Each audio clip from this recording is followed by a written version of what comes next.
Hi guys, my name is Stephanie and today I am here to talk to you about 5 things not to do after your weight loss surgery. So if you're interested in seeing my point of view, just stick around and watch this video. So my number one point is, and before I start, I want to remind everyone, in case you didn't see my previous 3 videos, um, I am 4 years into my surgery. I had surgery September 11th, 2018. Started my journey. Lowest was 276, highest was 305, and I am currently 180 pounds and very happy. I am making these videos because I want to show the part of the journey after the weight loss and years into the surgery. I feel like there's so many videos out there of patients that have had the surgery and just kind of give you the snippets of the beginning. And I unfortunately failed to give the beginning snippets. And I want to kind of give the aftermath years in. But yes, so like I said, 4 years in, and these are my 5 things not to do before I start. Just remember, drink water. And I'm also having some decaf coffee on the side. And who else is obsessed with Friends? Because I have an obsession. I have an obsession with cups, okay? There's so many more in this house. It's just cups on cups on cups. But just a little side note. I got this one this weekend at our local Aldi's, and the brand is Crofton. I hate it. It's hard to open, first of all. It's like a straw lid. It's really hard. But getting water out, it's like it sucks you in. I don't like it. I love the make of it. I just love it, and it's like that kind of like non-slip material, but I just hate having to drink water out of it. So that's no bueno. Okay.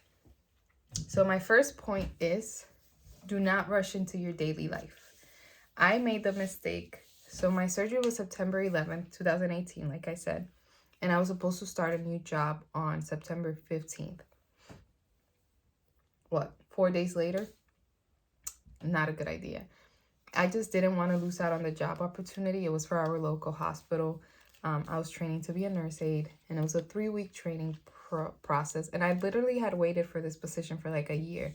It's a hard hospital to get into, basically.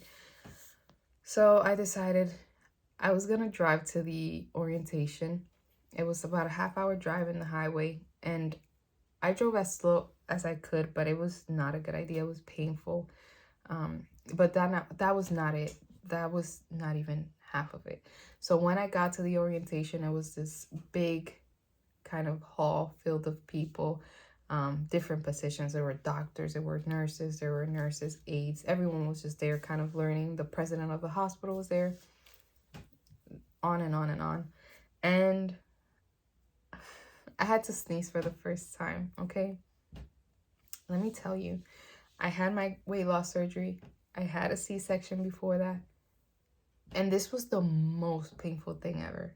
Literally. I've had a tummy tuck. I had breast lift. This was so painful. So it was my first knee since the surgery, and it was filled with people. It was kind of quiet because the person presenting was talking, and I don't know if I should do one of those out loud sneezes or if I should just like hold it in. And I held it in, and I felt like my stomach popped inside of me. I know it didn't. It obviously didn't. But for me in my head, it did. The pain that came with it, and I felt like I was going to pass out. There was a lady in front, like next to me, and I don't think she realized it, but I felt like I was going to pass out. I just kind of held my head. I was like sweating, but cold and like sweating. It was horrible. And then I kind of had to wait because they said at the beginning, hey, if possible, can everyone please wait until we have intermission? And then you guys can go into your bathrooms or whatever you need. And I literally had to wait probably like 45 minutes to an hour, just like sitting there, like wondering, am I alive? Like, am I okay? I just sat there. But do not rush into things. Take your time. This also led me into not knowing exactly how much my body needed liquid wise, all that stuff, because I just kind of rushed. I mean, you're going into a new job, you're like, okay, I need to pack lunch, I need to practice. And it was, once I started, it was only an 8-hour shift, so I was okay, 8 hours of training. But no, do not do that. Take it slow, take your time, let yourself heal first. Do not lift any weights. That's another thing. I had to kind of, as a nurse aide, as you, some of you may know, you lift people, you lift things, and you push things. And I shouldn't have done that. I learned from it, and I want you to know not to do that. So that was number 1, okay?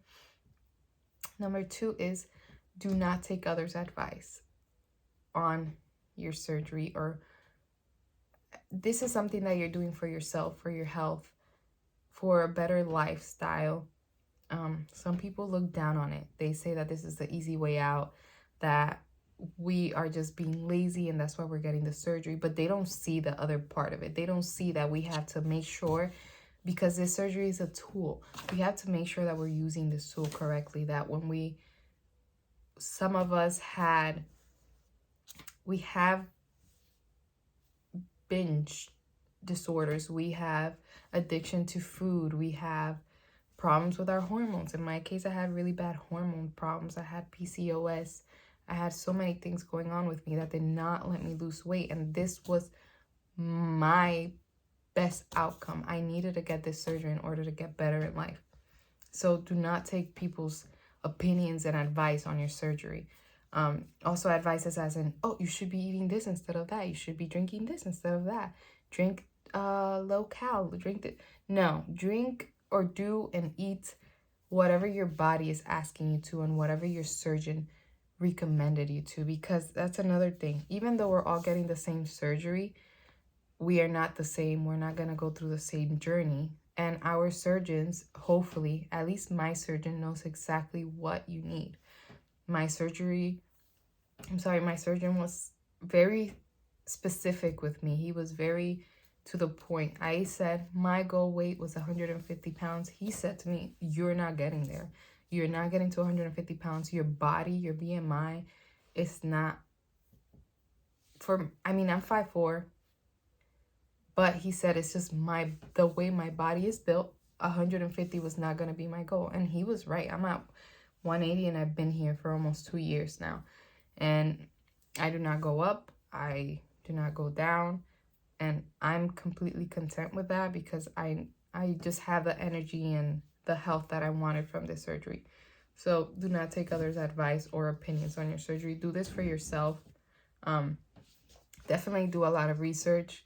Make sure you find a surgeon that you really like, and a team that you really like. I still, up to now, I still go to my surgeon. I still follow up with them. I still ask questions. I will call and be like, oh, excuse me. I do it. I don't care. I mean, it's not that I don't care, but I want to make sure that I'm getting the right information. I'm not going to go on Google and this and that.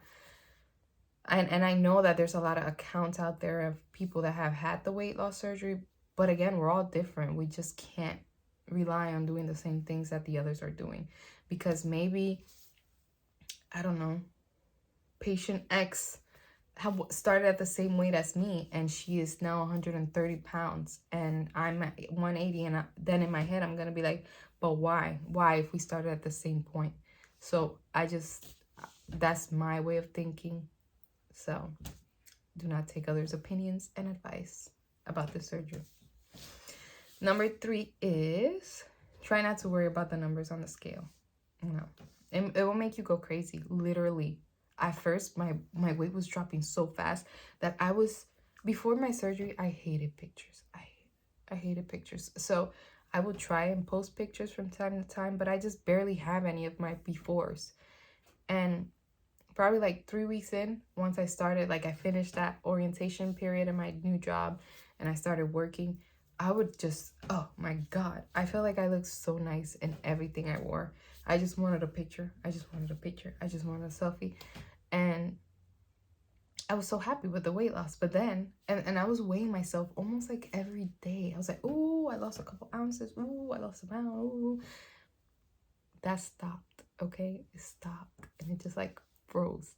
And I was losing my mind. I was like, why am I not losing weight? What am I doing wrong? I'm still eating the same things. Because I would literally food prep because it was just, I ate little portions. So what was the point of cooking every day, you know?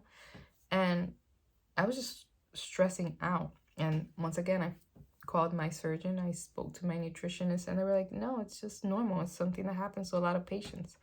And crazy, years later, 4 years later, my dad actually had his surgery done as well. And he went through that period. We went on a 3-week vacation, and throughout that 3-week vacation, he did not, and we were not eating crazy food either. We were just following everything, but his body was just not losing weight. As soon as he came back, he's lost probably 20 pounds since coming back. So that scale would drive you crazy. It drove me crazy. I hated the scale. I hated it. And nowadays, I literally only weigh myself probably once a month, maybe even less. I don't care about weighing myself. I only do it if I have a doctor's appointment. So that's why I mean probably once a month, because I see my surgeon, I see the nutritionist, I see other providers. And then probably like if I had to fill out paperwork and it's like, how much do you weigh? And I'm like, let me make sure. Let me see what's going on, you know? Instead of focusing on that scale, focus on how you're feeling. Like I said, I used to have PCOS. I used to have really bad hormonal problems. I could literally not squat. I could not literally tying my shoes because of my stomach. Things like that. Everyday things that I now see that I am more than capable of doing. It's just crazy. I love the outcome, and I wish I wouldn't have been so worried about that scale and more worried about, ooh, I'm feeling great right now and I have all this energy and I don't have that sleep apnea. I don't have any of that anymore, you know? So that's something that you should kind of concentrate more on. Number 4 is, sorry for the sniffles, it's cold season, so, and I have 2 kiddos, so yeah. Number 4 is do not stop listening to your body. Do not stop listening to your body. The way that I mean that is hunger cue wise. Do not ignore the hunger cues. Do not, because then you're going to end up overeating. And that is the most painful thing that there is. I shouldn't say most painful, but it's painful and it's bothersome and it's uncomfortable. And you feel like you're going to have a heart attack. And it's just, no. Okay, so when I was getting discharged from the hospital right after the surgery, I was told, okay, here you go. Drink this juice. It was like, you know, one of those little hospital apple juices that come in that little clear container. They said, drink this juice. You have to drink this before you get discharged. Okay. I wanted to get discharged, so I drank the juice very quickly. And it was probably a 6-ounce juice, probably less. And let me tell you, it was so painful that I had a panic attack. At least at the hospital, I was able to have a panic attack. But at that whole conference thing, I just had to hold it in. I'm like, But I literally had a panic attack. I kept telling my husband and my sister who were in the room with me, I was like, there's something wrong with me. There's something wrong with me. Call the doctor. Call everybody. There's something wrong with me. And they had to call a rapid response because the way that I was just doing was not good. And it was just that I drank the juice too fast. And not too fast, but the amount of liquid going into my stomach all at once was too much. And it hurt. So I learned very early on not to drink or not to overeat. Because now I'm afraid. And I'm not afraid. I shouldn't say that. Because everybody's stomach is different. For me, this coffee, it takes me about an hour to drink. Maybe a little bit more. Because I have to sip it slowly. My water bottle, I sip it slowly throughout the day. Or like, you know, couple here, couple there. And I have to drink 3 of these a day. So, you know, these take a bigger gulp, but I've learned over the years how much I can take. But yes, do not stop listening to your body. Do not stop listening to your hunger cues. And then Last but not least is do not stop taking your vitamins. Vitamins are so important for us weight loss surgery patients because we are not eating as much as if we did. And I know even though I didn't eat healthy prior to surgery, I did eat healthy, but it was just, I wasn't looking into like exactly what my body was getting. So after surgery, your stomach is smaller, therefore you're eating less volume of food, therefore you're not getting all the nutrients in. So for me, example, I had to take a multivitamin, calcium citrate, vitamin B12, and I believe it was just those three. But my multivitamin was a bariatric multivitamin, so it had a lot of stuff in it. Calcium citrate was bariatric, and then my B12 was the sublingual. And I never stopped taking these, but then I became anemic, and I started an iron pill, but during my son's pregnancy 2 years back, my anemia became worse, and it was during COVID, so it was like, a hot mess. They had to do iron infusions on me, and I'm actually back at that point where my iron levels are very low. My anemia is kicking my butt, and I might have to start doing iron infusions again, but I am trying my best to get those iron levels up. I got them up. So after my son was about 1.5, I think, one.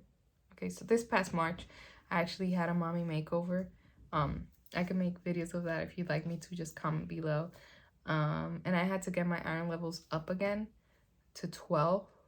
And I was able to do that. I just juiced a lot of beets, kale, spinach, made sure that I got that.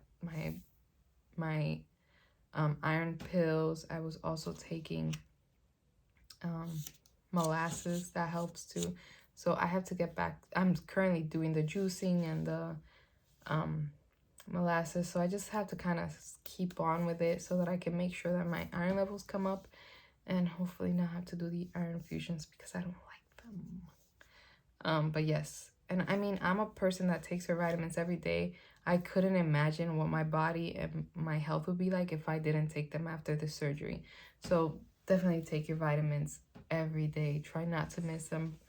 Do what I do. I put them on my sink right next to my toothbrush, and I know every morning take those pills. I literally just, as soon as I brush those teeth, the pills go in. So definitely take the pills. And that is it for today. I just have those 5 tips to not do after surgery. If you have any questions, please comment them below, and I'll be more than happy to answer them for you. If you liked my video, please hit the like button and subscribe. And I hope to see you guys soon. Thank you.